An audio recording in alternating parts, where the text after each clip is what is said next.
डोली एक बहुत ही होनहार और ईमानदार स्टूडेंट थी। उसका परिवार बहुत गरीब था, जिस कारण डोली को स्कूल में सबके सामने शर्मिंदा होना पड़ता था। लेकिन डोली ने अपनी मेहनत और लगन से अपने परिवार की गरीबी को दूर कर दिया। 5वीं क्लास की छात्रा थी। दौड़ी दौड़ी स्कूल की तरफ जा रही थी, लेकिन वो स्कूल पहुंची तो क्लास शुरू हो चुकी थी।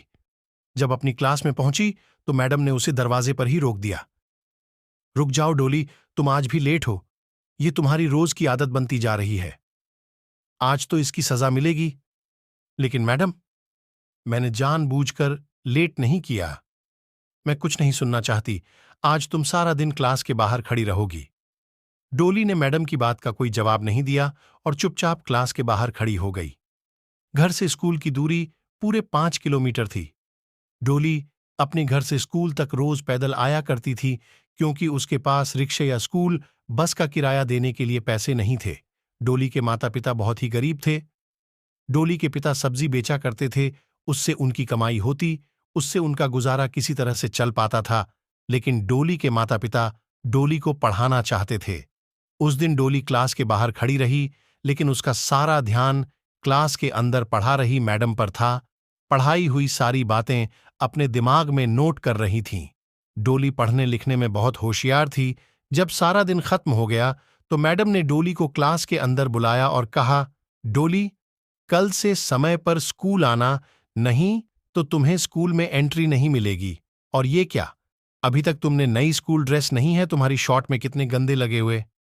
जब मैंने मम्मी पापा से कहा था, लेकिन अभी उनके पास पैसे नहीं हैं। जब पैसे होंगे तो वो मेरे लिए नई स्कूल ड्रेस ला देंगे। स्कूल ड्रेस को लेकर क्लास की लड़कियां उसका बहुत मजाक उड़ाती हैं, लेकिन डोली किसी से कुछ नहीं कहती। डोली स्कूल से पैदल घर आ गई। घर आने के बाद उसने मैडम की पढ़ाई हुई सारी चीजें फिर से रिवीजन की। पढ़ाई से जो वक्त मिलता था, डोली उस समय सब्जी बेचने में अपने माता पिता की मदद करती थी। सब्जी बेचते हुए भी अपनी पढ़ाई करती रहती थी। धीरे धीरे समय बीतता गया और डोली ने 5वीं क्लास की परीक्षा पास कर ली। अपनी क्लास में अव्वल आई थी घर आकर। डोली ने यह बात अपने माता पिता को बताई। रहना बढ़िया, ये तो बहुत अच्छी बात है। खूब मन लगाकर पढ़ाई कर देखना, एक दिन तो बहुत बड़ी अवसर बनेंगे। लेकिन बाबा, इस बार मैं पुरानी किताबों से नहीं पढ़ूंगी। इस पर मुझे भी नई किताब चाहिए। मेरी पुरानी किताबें देखकर मेरी सहेलियां मेरा मजाक उड़ाती हैं। डोली के माता पिता के पास इतने पैसे नहीं थे कि वो उसे नई किताबें लाकर देते। इसलिए डोली अपने किसी सीनियर से सेकेंड हैंड किताबें कम कीमत में खरीद लेती थी। लेकिन इस बार डोली ने किशोर से नई किताबों की डिमांड कर दी थी। डोली की बात सुनकर किशोर परेशान हो गया। किशोर को इस तरह से परेशान देखकर डोली की मां तारा ने डोली से कहा, बेटी, तुझे पढ़ाई करने से मतलब है या नई किताब से? पढ़ाई तो पुरानी किताब से भी हो सकती है। किताबें नई या पुरानी होने से कुछ नहीं होता। नई किताब में जो बातें लिखी होंगी, वहीं तो पुरानी किताबें भी लिखी उनकी। इसलिए तू पुरानी किताब से पढ़ाई कर ले। डोली इस बार भी अपने किसी सीनियर की पुरानी किताब सस्ते दाम में खरीद लेती है। डोली की पुरानी किताब देखकर उसकी सहेलियां हंसकर उसका मजाक उड़ाने लगे। मेरी किताब पुरानी है तो क्या हुआ, देखना। मैं इस बार भी क्लास में अव्वल आऊंगी डोली। इस बार और भी ज्यादा मन लगाकर पढ़ाई करने लगी। डोली अपने घर के हालात जानती थी, इसलिए वह कभी अपने माता पिता से किसी चीज की डिमांड नहीं करती थी। दूसरे बच्चों की तरह वो लंच में तरह तरह के पकवान नहीं लाती थी। एक दिन स्कूल में लंच के समय चल रही थी ना, खाना खाते हैं, बहुत भूख लगी है, ठीक है। अपना लंच बॉक्स खोलकर देखा तो उसमें आज फ्राइड राइस और चिल्ली पनीर रखे थे। आज मम्मी ने मेरी फेवरेट डिश दी है, इसे खाकर बड़ा मजा आएगा। पिंकी का लंच देखकर डोली अपना दबदबा खोलने की हिम्मत नहीं कर पा रही थी। तभी कीर्ति भी अपना लंच बॉक्स लेकर वहां आ गए। कीर्ति, तू आज लंच में क्या लाई है? अपना लंच बॉक्स खोला। आज मम्मी ने पूरी और शाही कोफ्ते दिए हैं। वव डोली, तू लंच में क्या है? मैं आज लंच नहीं लाई, लेकिन मैं नेतृत्व अपने बैग से लंच बॉक्स निकालते हुए देखा था। तूने उसे वापस क्यों रख दिया? पिंकी ने डोली के बैग में से उसका लंच बॉक्स निकाल लिया। दोनों सहेलियों ने जब डोली का लंच बॉक्स खोला तो उसमें गुड़ और 2 सूखी रोटी रखे हुए थे। डोली, तेरी मम्मी ने लंच में रोटी और गुड़ दिया है। ले तो हमारा खाना खा लें। नहीं, तुम लोग अपना खाना खाओ। मुझे तो गुड़ और रोटी खाने की आदत है, मैं यही खा लूंगी। हमारे खाने टेस्ट करके देखो, कभी नहीं खाया होगा। वीणा को पिंकी की बात बहुत बुरी लगती है। उसकी आंखों से आंसू छलक आते हैं। चुपचाप अपना लंच बॉक्स लेकर क्लासरूम से बाहर आ जाती है और गैलरी में बैठकर खाना खा लेती है। इसी तरह संघर्ष करके अपनी पढ़ाई कर रही थी, चाहे कितने भी परेशानियों और रुकावटें आए, लेकिन वो पढ़ाई में हमेशा रहती है।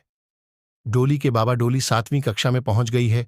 उसकी पुराने स्कूल ड्रेस छोटे हो गए हैं और कई जगह से गंदे हो गए हैं। इस बार हमें उसके लिए नई स्कूल ड्रेस सिलवानी ही पड़ेगी। मैं समझता हूं डोली की मां, लेकिन मैं क्या करूं? तुम तो जानते ही हो कि सब्जी बेचकर हमें 2 वक्त की रोटी किसी तरह से मिल रही है। डोली के स्कूल जाने के बाद मैं सारा दिन खाली रहती हूं। आप भी सब्जियां बेचने बाजार चले जाते हैं, तो क्यों ना मैं भी कोई काम करूं? इससे 2 पैसे ज्यादा आएंगे और डोली की पढ़ाई में वो पैसे काम आएंगे। ऐसा ही करना से कम डोली के लिए मेन स्कूल ड्रेस और किताबें तो आ जाएंगे। डोली अपने माता पिता की बातें सुन रही थी। वह मन ही मन सोचती है, माँ पिताजी, आप दोनों मेरी पढ़ाई के लिए जितनी मेहनत कर रहे हैं, मैं वादा करती हूं कि मैं एक दिन आप दोनों को दुनिया की सारी खुशियां दूंगी। दूसरे दिन से तारक कुछ घरों में काम करने लगती है। वह दूसरों के घरों में झाड़ू पोछा और बर्तन धोने का काम करती है। तारा ने अपनी मालकिन से कुछ पैसे उधार लेकर डोली के लिए नई स्कूल ड्रेस और नई किताबें खरीदी, लेकिन यह बात डोली की सहेलियों को पता चल जाती है। डोली की मां जहां काम करती थी, वो कोई और नहीं, कीर्ति और पिंकी का घर था। डोली नई स्कूल ड्रेस और नई किताबें भी। हाँ, क्योंकि डोली की मां काम करने लगी है। उन्होंने कल ही तो मेरी मम्मी से एडवांस लिया था। उन्हीं पैसों से डोली की नई स्कूल ड्रेस और नई किताबें आई हैं। हाँ यार, डोली की मम्मी मेरे घर में भी काम करती है। मेरे घर में छोले भटूरे बने हैं। मैंने मम्मी से कह दिया कि थोड़े से छोले भटूरे डोली की मम्मी को भी दे देना। आज घर जाने के बाद तुझे छोले भटूरे खाने को मिलेंगे। आखिर तुझे भी तो अच्छा खाने का स्वाद पता चलना चाहिए। अच्छा खाना खाकर भी अगर पढ़ाई में मन न लगे तो उस खाने का क्या फायदा? खाना तो वही अच्छा होता है जिसे खाने के बाद दिमाग तंदुरुस्त रहे और पढ़ाई में खूब मन लगे। डोली का 2 टूक जवाब सुनकर पिंकी और कीर्ति का चेहरा देखने लायक था। दोनों सहेलियों ने चुप रहने में ही अपनी भलाई समझी। धीरे धीरे समय से सस्ता गया और रीना 7वीं और 8वीं 9वीं से 10वीं कक्षा में आ गई। वह हर कक्षा में अव्वल आती। डोली बेटियां 10वीं कक्षा में आ गई हैं।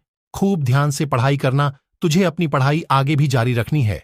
पिताजी, मैं खूब मेहनत करूंगी, आप देखना, मैं पूरे स्कूल में टॉप करूंगी। डोली खूब मेहनत करने लगी। शाम को स्कूल से आने के बाद वह पढ़ाई में जुट जाते। क्लास में टीचर के पूछे गए हर सवाल का डोली सबसे पहले और सही जवाब देती। पैदल स्कूल से आना और पैदल घर से जाना भी डोली के हौसले को तोड़ता नहीं बल्कि और बढ़ा देता था। धीरे धीरे 10वीं की परीक्षा का दिन भी आ गया। डोली अपने माता पिता का आशीर्वाद लिया और परीक्षा देने पैदल घर से निकल पड़ी, लेकिन रास्ते में ही उसका जूता टूट गया। इसे भी अभी टूटना था। समय पर परीक्षा सेंटर नहीं पहुंची तो परीक्षा नहीं दे पाऊंगी। मुझे वहां तक जाना ही होगा। डोली ने अपने टूटे हुए जूतों को उतारकर हाथों में ले लिया और खाली पैर ही परीक्षा सेंटर की तरफ जाने लगी। चलते चलते उसके पैरों में छाले पड़ गए, लेकिन डोली के कदम परीक्षा सेंटर पर जाकर ही रुके। डोली ने अच्छे से अपनी परीक्षा दी।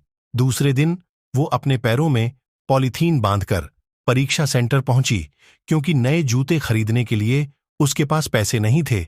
इस तरह से डोली ने 10वीं की परीक्षा भी दे दी। कुछ दिनों के बाद परीक्षा का रिजल्ट आया क्लास में। डोली, तुम बहुत होनहार और मेहनती हो। आज तुम्हें तुम्हारी मेहनत का फल मिला है। लिया डोली की कामयाबी से उसके माता पिता बहुत खुश थे। डोली ने स्कॉलरशिप की मदद से पहले 12वीं और फिर कॉलेज की पढ़ाई पूरी की। उसके बाद प्रतियोगिता परीक्षा की तैयारी करने लगी। कुछ सालों की कड़ी मेहनत से डोली ने आईएएस की परीक्षा पास कर ली थी। डोली अब एक आईएएस ऑफिसर बन चुकी थी। डोली ने अपने आप से जो वादा किया था उसे पूरा कर दिखाया।